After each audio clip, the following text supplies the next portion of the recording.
Welcome to the Napa Legal Weekly Podcast. I'm Mary Margaret Bush, Napa Legal's Executive Director. I'm Frank DeVito, Senior Counsel and Director of Content at Napa Legal. You're listening to the Napa Legal Weekly Podcast, where we explore religious liberty from the perspective of faith-based nonprofits.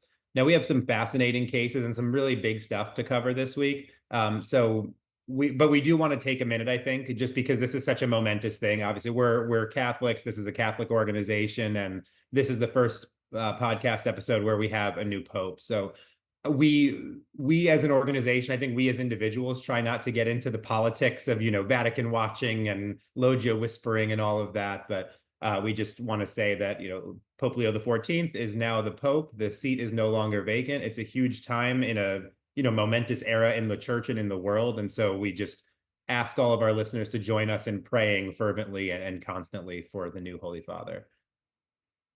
And with that, we will get to the issues of the week. So we're going to be covering, these are all big cases. So first, we're going to talk about an update to the now years-long fight for control of Oak Flat, which is the Apache Stronghold case. I'm going to talk about President Trump's May 1st executive order creating a religious liberty commission. And then we'll finish up with the U.S. Department of Justice announcing that it has launched an investigation into a new Washington state law that looks like it's attempting to force priests, clergymen, to violate the seal of the confessional and to become mandated reporters. So with that, let's got a lot to cover. Let's jump right in. Thank you, Frank. So starting off with the Apache Stronghold case. By May 14th, we will know if a forced government transfer of sacred Apache land will proceed. After half a decade of litigation, the federal government plans to proceed with a land transfer, taking sacred Apache land and reallocating it to a private corporation, Resolution Copper, in a move that will ultimately turn the worship site into a giant sinkhole. The move comes after the Apaches have appealed all the way to the Supreme Court for relief. The Supreme Court has had the case on its docket for consideration for quite some time, listing and relisting the case a dozen times so far, but still has not issued a ruling or held oral arguments. So represented by Beckett, the Apaches are arguing that the transfer of this land, which is authorized by a special provision in a recent military spending bill, would violate the Religious Freedom Restoration Act and the Free Exercise Clause. The government, on the other hand, is arguing that this is an internal government land management decision and that effectively under current precedent is per se not a substantial burden on religious exercise. So getting a little bit more into the specifics here, this case was first filed in January 2021. For centuries, the Western Apaches have worshipped on this property, Oak Flat, which is a sacred site that they believe offers a unique and direct connection to the Creator. The federal government, technically holds title to Oak Flat, but had dedicated the space for something called public use. And public use is kind of a technical term. It has a lot of legal implications. And this is common. This is a common government practice when you have a site of cultural or historic significance. So my understanding based on the Beckett briefs is that the Ebenezer Baptist Church, where Martin Luther King Jr. preached, is a site designated for public use. And the same is true of the Spanish missions out on the West Coast. But once copper was discovered on Oak Flat, the government began talks to transfer the property to a private corporation, Resolution Copper, for the mine that will effectively obliterate the site. So we have a tension here between the development and protection of this religious site and government questions about whether public use justifications can adequately satisfy the religious liberty interests at stake here. So things have come to a head on May 7th, just recently, when the government announced that, absent a Supreme Court ruling, they intend now to move forward immediately with the transfer of the land. So if that land transfer takes place, the case goes away because the title has passed and the challenge will not be a live issue for the court to review. So on May 7th, Beckett went to the district court in Arizona asking for an injunction. The injunction would pause the transfer, tell everyone basically freeze until the court has issued a decision on the legal interests here. So specifically what they're saying is that transferring this land would violate both the Religious Freedom Restoration Act and the Free Exercise Clause because, and as you may remember with RFRA, we have those kind of three elements. We have a substantial burden on religion, that is not the least restrictive means, or that does not further a compelling interest. So when those things are at play, the scales will tip in favor of or against a religious organization. And so the Ninth Circuit held that Religious Freedom Restoration Act doesn't provide protections here because this is a government land management decision. And they cite like a 1988 case saying that that this type of land decision is an internal decision and cannot really ever constitute a substantial burden. So this is an interesting situation, and you may remember that we've talked about substantial burden a lot on this podcast, and this was where a lot of the action took place in the Mahmoud versus Taylor case. Only there we were looking at conduct at issue being the exposure and education of children in explicit sexual material in the classroom. So the last point I want to make is comes from an amicus brief that was filed by Rachel Morrison and Eric Kniffen from EPPC. They point out that the correct analysis of whether it's that the government should the courts should look afresh at the question of substantial burden, and that they should not summarily protect or cull out government land management decisions. Why? Because that's not what RFRA says. And so if Congress wanted to say that when the government places a substantial burden on religion, except in the land use context, they must satisfy compelling interests and use the least restrictive means, that Congress could have said that, but they didn't. They said whenever the government acts and places a substantial burden on religion. And so this brief, I thought, argued very persuasively that it's as simple as that. And so looking ahead, I think this case is really important.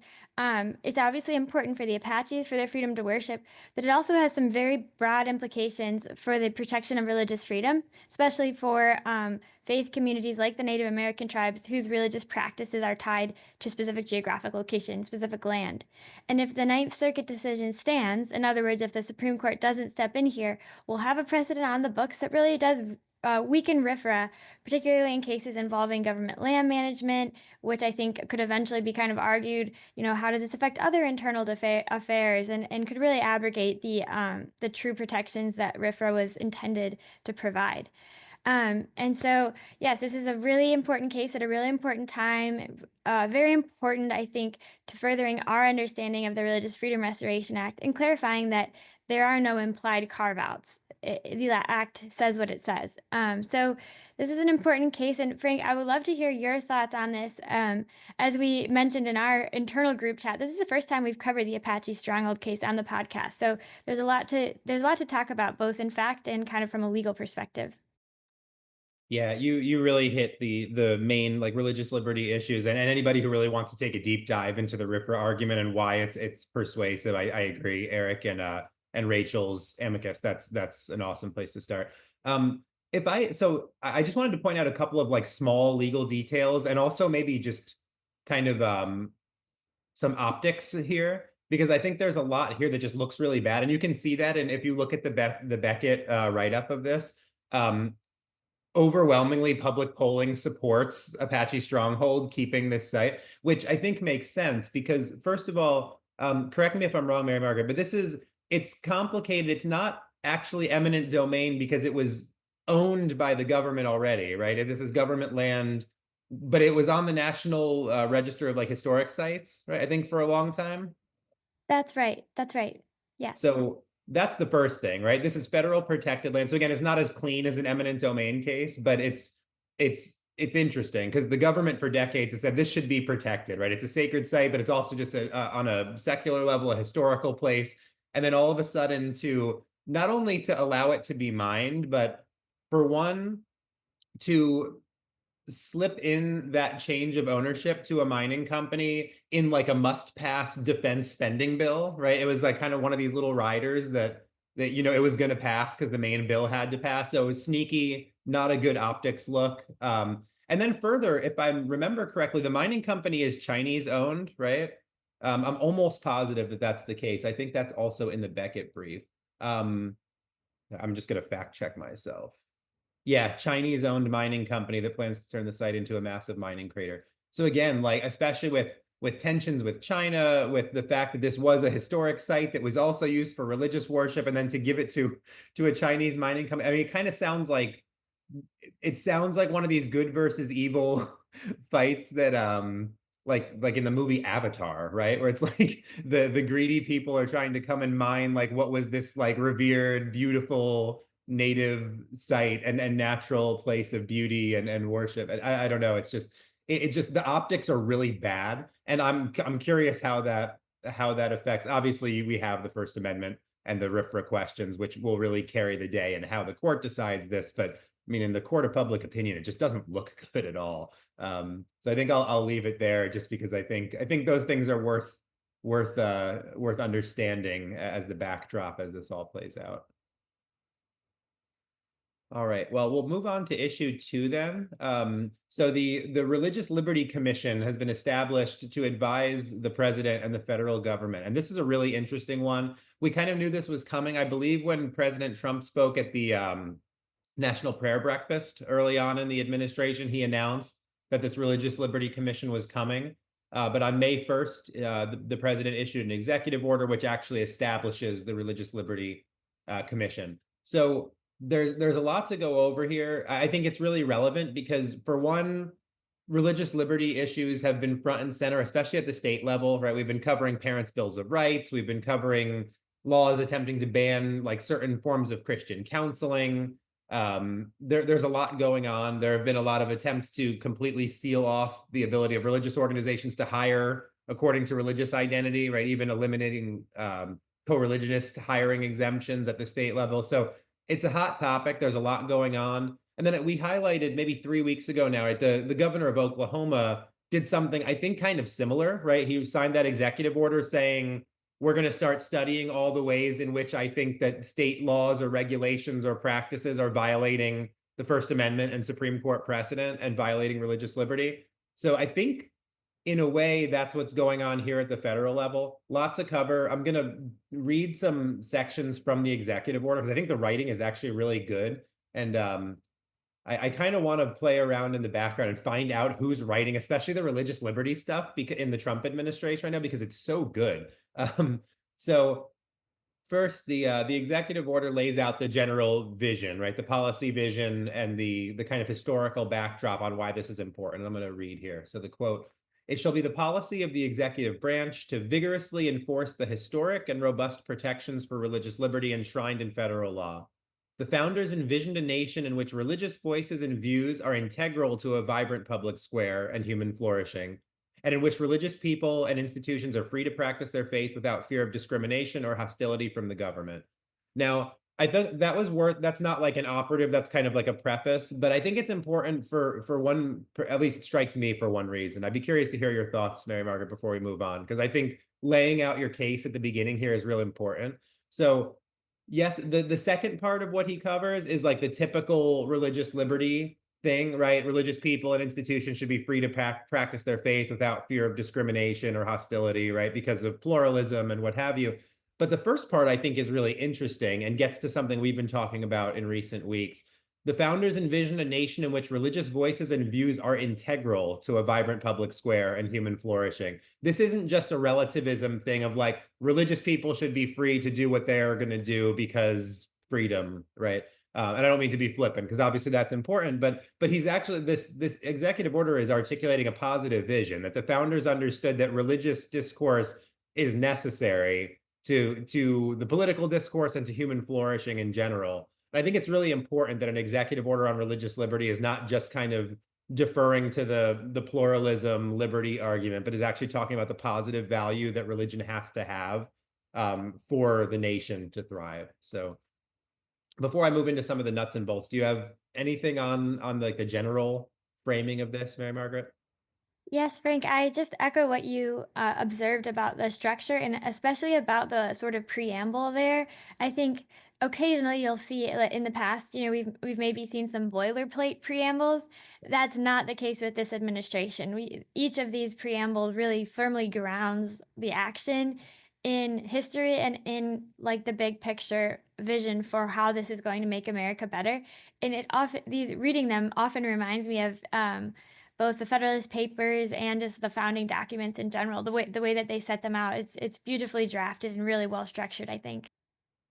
That's a great point. Yeah. And you're right. That I'm glad you reminded the listeners and myself of that. Yeah, a lot of these executive orders have been following a similar framework where there's a section one that's like often a quite philosophically correct and profound reflection on why what is about to be ordered is important. We saw that with like some of the transgender bills, that it started with discussions of like the biological reality and the immutability and unchangeability of sex, and then goes into the order. So it's I think it's really good because government's not just supposed to order to rule, but also to use the quote unquote bully pulpit to send messages and to articulate principles. So really glad to see that. So then moving from the heights to the nuts and bolts. After laying out the vision, the executive order highlights the problem, right? Recent federal, state, and local laws infringe on the protections guaranteed by the First Amendment and enshrined in the American tradition. So the executive order actually articulates some of the policies that it believes are running afoul of the First Amendment and the religious liberty tradition. So in particular, the executive order points out, I'm going to quote here, attempts to infringe upon longstanding conscience protections, prevent parents from sending their children to religious schools, threaten loss of funding or denial of nonprofit tax status for faith-based entities, and single out religious groups and institutions for exclusion from governmental programs. If you've been following our podcast and a lot of the religious liberty cases going on, right? Carson and now St. Isidore's, there are definitely particular cases in mind in the different sections he's pointing out here. And then going further, the executive order says some opponents of religious liberty would remove religion entirely from public life. Others characterize religious liberty as inconsistent with civil rights, despite religion's vital roles in the abolition of slavery, the passage of federal civil rights laws, and the provision of indispensable social, educational, and health services. So again, really happy to see this being pointed out, not just like religious liberties are good because everybody should be free to do whatever, but pointing out the irony of quote unquote civil rights groups trying to remove religion from the public square when religion has been vital to the civil rights movement of the past, 100 and well, pretty much from the entire history of the civil rights movement, starting in the early 19th century with the abolitionist movements, which were largely faith-based. So I think it's a really interesting kind of pushback on the modern narrative about religion. Again, really glad it's there. And then we shift into the practical, right? The commission therefore exists to promote citizens' pride in our foundational history, right? Which is again an educational task, but then really practically, the commission exists to identify emerging threats to religious liberty, uphold federal laws that protect all citizens' full participation in a pluralistic democracy, and protect the free exercise of religion. So, and then in that little clause, I think it's section 3. I have notes. I don't have the whole order in front of me at the moment, but it's laying out the vision, right? This team is supposed to, kind of find messaging and educational ways to promote a correct understanding of religion and in the founding and in the history, and making it a positive. But then practically identify what threats are emerging, what threats are out there from state and federal law, and how do we deal with it, right? So this is going to be largely advisory. Again, in a lot of ways, I think it echoes what Governor Stitt did in Oklahoma, or he echoed what he knew the federal executive. I don't know which came first in time, because obviously this federal executive order has been months in the making. So I'm not at all suggesting that they were copying Oklahoma. But now we know what it's going to do. It's going to advise the president and the DOJ on areas, and hopefully the legislature as well, on where there are places where government policy, law, regulations are running afoul of the First Amendment and our religious liberty tradition.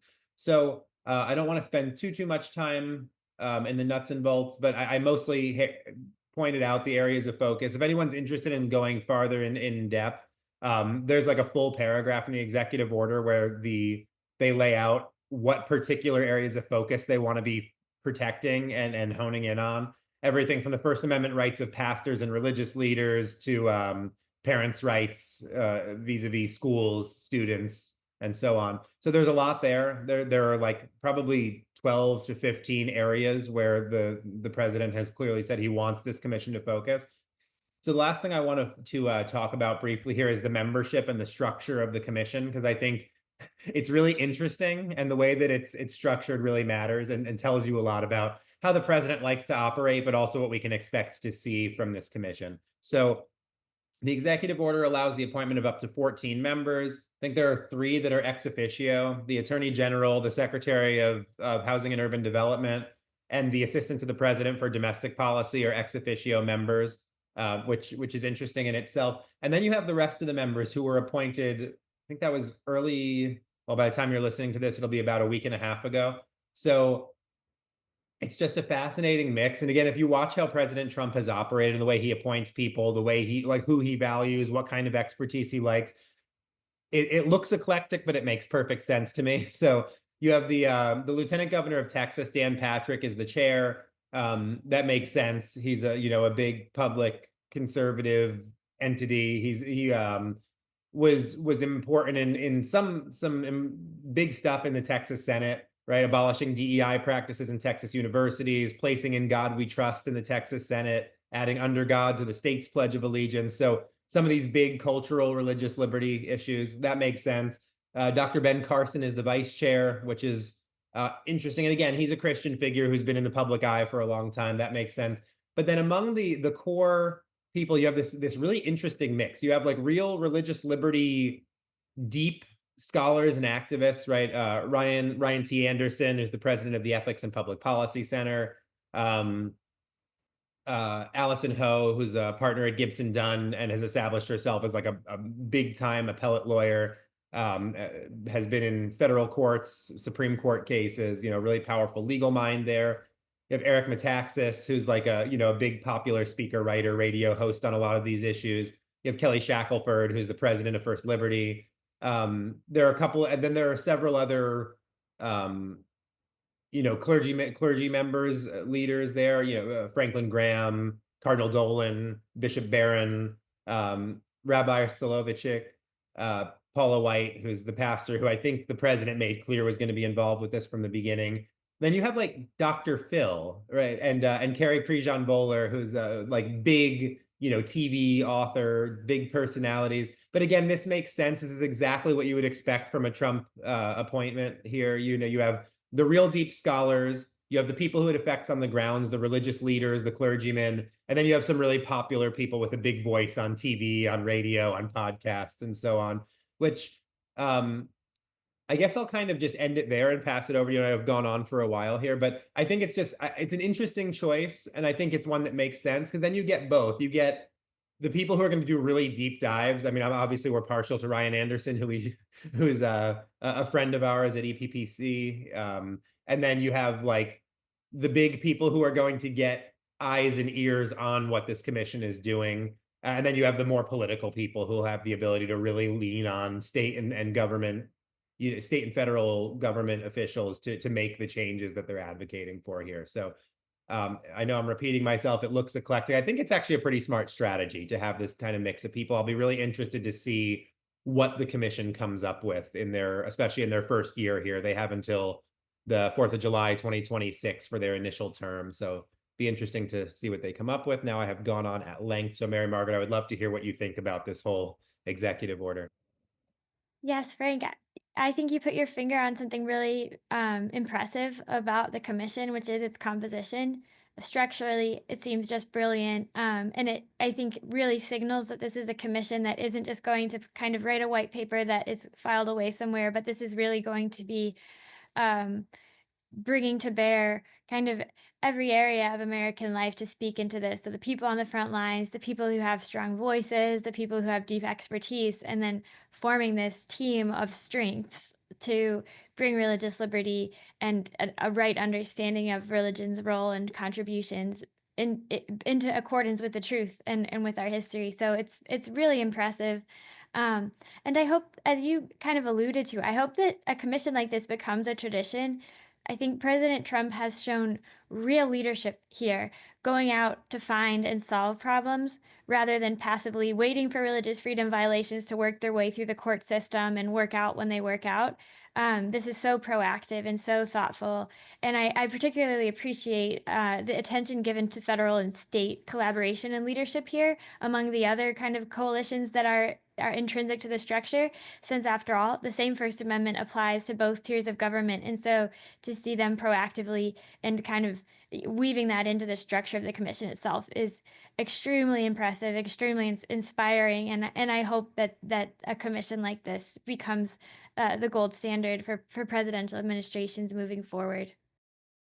Yeah, that's a great point. You made a really good point about the composition. So I just wanted to follow up with one more nuts and bolts piece of the executive order because it speaks to your point. So I think you're right. I think it would be a temptation of the like religious liberty nerds, like the people who do it full time like us, to say, can't we just stack this with like legal scholars, policy professionals, like the think tank and the professor class, because they'll really make the recommendations that will, target all the big problems. But to your point, but we need people to listen and we need the people to actually translate this into policy. So in that, I like the mix. I think putting politicians and putting like even media personalities on this board really helps to move the needle, both with public opinion and the like pushing the government officials to really act. And so on that note, there are also advisory boards that are anticipated in the executive order, that there can be an advisory board of religious leaders, of up to 15 religious leaders, up to 15 lay leaders, and then up to 10 legal experts. So this executive order anticipates that the experts are the advisory boards, who I think are really going to collect their expertise, pass it up to the people who are actually the members who will ultimately compile and publish the report. So I like the structure. Again, I really like what they're doing. And to your point too, I really hope that we see this become a regular thing in presidential administration. I think it could be a huge asset to the religious liberty movement. Yes, it seems like the commission has hearts, minds, voices, and boots on the ground, all turning out here. And we'll close today with one final show of religious liberty leadership from the administration. The U.S. Department of Justice is investigating a Washington state law that abrogates what's known as clergy penitent privilege. People of faith might know this as the seal of confession. And the Department of Justice is investigating this on the basis of potential free exercise violations in the law. I was thinking to myself, if the law stands, Washington state will effectively become a real life version of Alfred Hitchcock's 1953 movie, I Confess, in which a priest faces legal penalization for honoring the seal of confession. So consider this your invitation to go rewatch that outstanding movie. But let's get into the details here. So, Washington state enacted a bill that amends their existing laws to include members in the clergy as mandatory reporters, even if the information at issue is received in a confidential confessional setting. And for those who are not of the Catholic tradition, the seal of confession is the among the most sacred possible of the Catholic Church's sacraments. And the seal of confession cannot be broken. Priests have been actually killed, martyred, imprisoned for refusing to break the seal of confession. And so this I don't think it's an overstatement to say this law is sacrilegious. It's asking people to break a bond, a sacred promise between the clergy and God, a solemn vow that they've taken. So it's problematic is such an understatement. And so the proponents of this law say that this is another tool in the toolkit to protect kids. But scholars, including Eric Kniffen, who we alluded to earlier from EPPC, have demonstrated that there are other ways to provide meaningful and enhanced protections for children without breaking the seal of confession. And scholars have also cited that there's a double standard inherent in this law because professionals with secular privilege, such as attorney-client privilege, are not placed in this dilemma where they effectively have to break their own vows to God in order to comply with the state effort here. So the DOJ has initiated this civil rights investigation, looking specifically at violations of the First Amendment's guarantee of the free exercise of religion, because the law compels clergy to violate their beliefs and singles them out by denying them legal privileges and protections available to other professionals. So to close with just a couple strong points, I really leaned on Eric Kniffen's scholarship and advocacy in this area. He testified in this case, or in this bill specifically, on this bill specifically, and has written in First Things as well as other outlets on the issue to educate people like ourselves. So he, as I said, points out that the law treats clergy worse than other comparable secular professionals. It singles them out and suggests a bias against religious exercise. That is treating this as less important than other duties in society. So that's not going to work. And And Eric's position is that the law is unconstitutional and is not going to stand up to litigation. I think he's correct there. And then he finally just makes the policy observation that there are so many tools in the toolkit available to protect children that are more effective, that are good alternatives, and that are not going to violate religious liberty. And he just closes by arguing that this is not going to be a net positive for anyone. So lots to unpack here. I think overall positive developments that this is being held accountable. What are your thoughts, Frank, on the DOJ's action, on the law itself?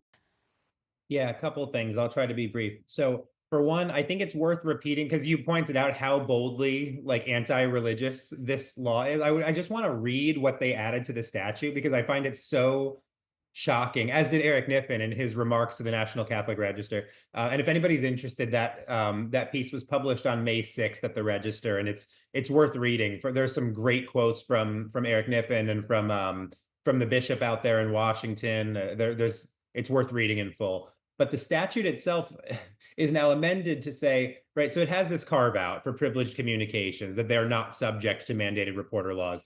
And they explicitly exclude clergymen from this privileged communication exception. It says, except for members of the clergy, no one shall be required to report under this section when he or she obtains the information solely as a result of a privileged communication.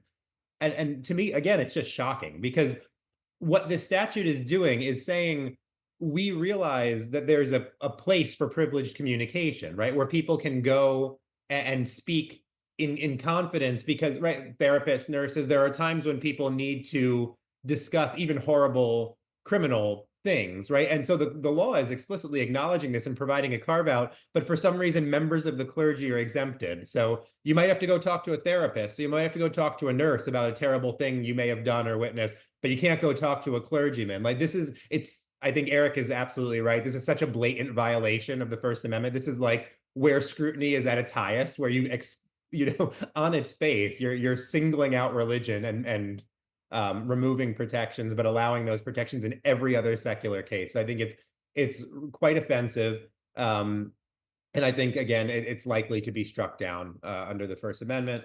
One other thing I want to, on a little bit of a hopeful note, is the fact that people are taking notice and being bold about this is really heartening to me. So I want to just point out two witnesses that I think are really, really good here. So for one, the Washington State Catholic Conference and Seattle's Archbishop Paul Etienne are very strong coming out against this. So they put out a statement. They were very clear. They said they assured Catholics their confessions remain sacred, secure, confidential, and protected by the law of the church. Catholic clergy may not violate the seal of confession or they will be excommunicated from the church. That's the Seattle Archbishop. So I love that. Like you had said, Mary Margaret, people have been martyred rather than violate the seal. And I'm really happy to see the bishops coming out and saying, no, like we're not complying with this. Your priests are not allowed to comply with this. So it's a great witness to the church's beliefs on confession. And it's also a really practical pastoral point. And Eric Kniffen, I believe, points this out later in this article at the Register, that this is going to dissuade people who have maybe done horrible things, repented of them, and want to come to confession. If they know that now the priest is not confidential, but is a mandated reporter who's going to bring this to the government, of course that's going to dissuade people from wanting to go into the confessional, right? The kind of safe space in the proper sense of the confessional is an important thing to bring people back to reconciliation with God and with the church. So this is a real problem when a law tries to stop that from being the case. And again, really heartened to see that the bishops have come down and say, like, yeah, well, we're not complying. Final thought that I also find a sign of hope is how not only that the DOJ is investigating, but that they seem to be doing so with a really smart understanding of what it is they're looking at. Right. So Harmeet Dillon, the recently confirmed Assistant Attorney General who's heading the DOJ Civil Rights Division, is kind of heading this up. Dillon, who is not a Christian, but is very friendly to religious liberty and is leading the charge here and deeply understands not only what's at stake for religious liberty in general, but has really done her homework to understand what's going on here. She cites canon law in her remarks here, states that it's absolutely forbidden for a confessor to betray in any way a penitent in words or in manner and for any reason. So she's right off the bat saying, this is violating church law. And then she's just, I think, launched this with a lot of boldness. That she's said that this is a legislative attack on the Catholic Church in particular.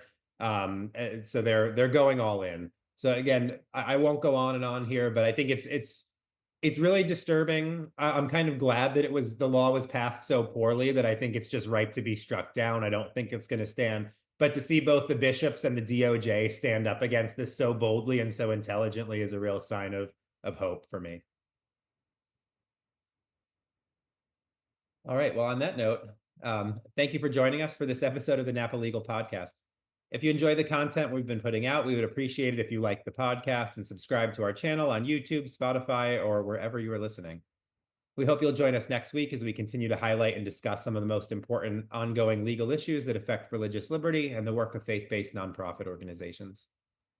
We'll talk to you next week. Thank you for your time, and may God bless you.